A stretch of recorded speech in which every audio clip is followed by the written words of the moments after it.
बिस्मिल्लाहिर्रहमानिर्रहीम। अस्सलाम वालेकुम माय ऑल डियर फ्रेंड्स, उम्मीद है कि आप सब ठीक होंगे। तो आज हम बनाने जा रहे हैं फालसे के शरबत को स्टोर करने का तरीका। तो पहले मैंने आपको बताया था फ्रेश जो है फालसे का शरबत कैसे बनाते हैं, तो आज हम सीखेंगे इसको स्टोर कैसे कर सकते हैं। तो सबसे पहले हमने एक पतीली ली है और इसके अंदर हमने इतना पानी डालना है, तकरीबन 2 गिलास हम पानी के डाल देंगे। और इसके अंदर जब इसको बॉईल आ जाएगा तब हम इसके अंदर फालसे डालेंगे। फालसे और पानी को हमने इकट्ठा नहीं डालना, वरना इनका जो कलर है वो फिर फालसे का कलर जो है वो ख़राब हो जाएगा। तो जब पानी पे बॉईल आ जाएगा तब हम फालसे डालेंगे और इसे बस हल्का सा पका लेंगे ताकि ये फालसे जो वो नरम पड़ जाए। और जब ये नरम हो जाएंगे तो इसको हम ब्लेंडर में डाल देंगे और इसको हमने ब्लेंड कर लेना है। तो अब हम इसको ब्लेंड कर लेते हैं। जब ये थोड़ा ठंडा होगा तब इसको ब्लेंडर में डालना है। तो ये ब्लेंड हो गया है। तो इसके पल्प को हमने अलग कर लेना है और जो जूस है उसे अलग हम निकाल लेंगे।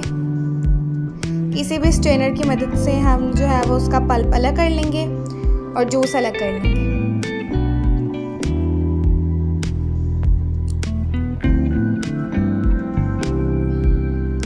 तो ये देखें, ये जो जूस है इसको हमने अलग कर लिया है और पल्प को हमने अलग रख लिया है।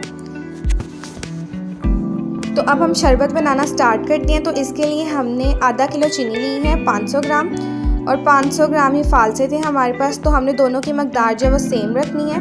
और इसके अंदर हमने ये जो जूस था जिसको हमने ब्लेंड किया था उसको हम इसके अंदर डाल देंगे पतीली के अंदर। और इसे हमने तब तक पकाना है जब तक ये गाढ़ा नहीं होता। तो शरबत को पकते हुए 15 मिनट हो चुके हैं। तो इसके ऊपर जो जाग आएगी उसको हमने इस तरीके से अलग कर लेना है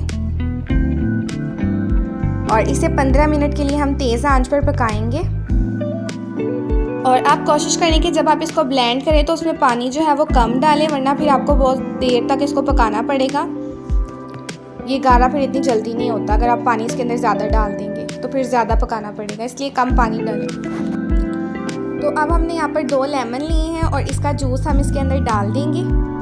तो जो फालसों का सीज़न है वो थोड़ी देर के लिए होता है, तो आप इस तरीके से इसे स्टोर कर सकते हैं। तो जब आपका दिल चाहे आप इस तरह पी सकते हैं। 3 से 4 महीने ये बिल्कुल ख़राब नहीं होता। तो इस तरीके से आप इसका शरबत बनाकर स्टोर करके रख सकते हैं। और फिर हमने इसके अंदर ½ टीस्पून टाटरी पाउडर के डाल देने हैं। और अब यहाँ पर मैंने थोड़े से फालसे लिए हैं, इसको बॉईल नहीं किया, ये वैसे लिए और इसके अंदर थोड़ा सा पानी डालकर इसको अच्छे से मैश कर लेंगे।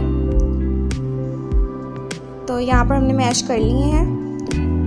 अब इसका जो जूस है वो हमने इस तरीके से स्ट्रेनर की मदद से इसका पल्प अलग करके जूस जो है उसके अंदर डाल देंगे, ताकि जो इसका कलर है वो चेंज ना हो। कलर इससे बहुत प्यारा आता है। तो आपको फूड कलर पर्पल लेने की कोई ज़रूरत नहीं है। आप इस तरीके से करेंगे तो इसका कलर वैसे ही बहुत प्यारा आएगा। तो आपको कोई और कलर डालने की कोई ज़रूरत नहीं है। पकाने से जो इसका कलर है वो फीका पड़ जाता है। तो इस तरीके से इसका जो कलर है वो बरकरार रहेगा, ख़राब नहीं होगा। तो आप जब ये नीम गर्म हो जाएगा तो किसी भी प्लास्टिक की बोतल में इसको डाल देंगे, तो इस तरीके से। और उसका जो ढक्कन है उसको अच्छे से बंद कर लेंगे। इसका जो कैप होता है उसको अच्छे से बंद करके रख देंगे। तो ये बहुत ही टेस्टी सा फालसे का शरबत 3 to 4 मंथ के लिए आप आराम से सेव करके रख सकते हैं फ्रिज में। और जब दिल चाहे इस तरीके से आप थोड़ा सा फालसे का शरबत जो तैयार किया उसके अंदर पानी डालें और इसको मिक्स कर लें। और ये आपका ग्लास रेडी हो गया है। इसके अंदर थोड़ा सा हम कोई भी आप काला नमक डाल लें और साथ में बर्फ़ डालें और ईज़िली आप इसको पी सकते हैं। बहुत ही मज़ेदार ये बनता है। और अगर आपका दिल चाहे तो इसके अंदर रेड शरबत जो है वो भी डालकर मिक्स करके इसको पी सकते हैं। फालसे की गर्मी के लिए बेशुमार फ़वाइद हैं। एक तरह से ये इंसान के लिए नेमत से कम नहीं है। फालसे से आपका पेट गर्मी में ठंडा रहता है और जिगर और पथरी के मसाइल को दूर करता है। ये दिल, जिगर और मैदे की सेहत के लिए मुफीद है। खून को साफ़ करता है, गर्मी में प्यास की शिद्दत से तस्कीन देता है। तो आप इसको ज़रूर ट्राई करें। फिर मिलेंगे नेक्स्ट वीडियो में, तब तक के लिए अल्लाह हाफिज़।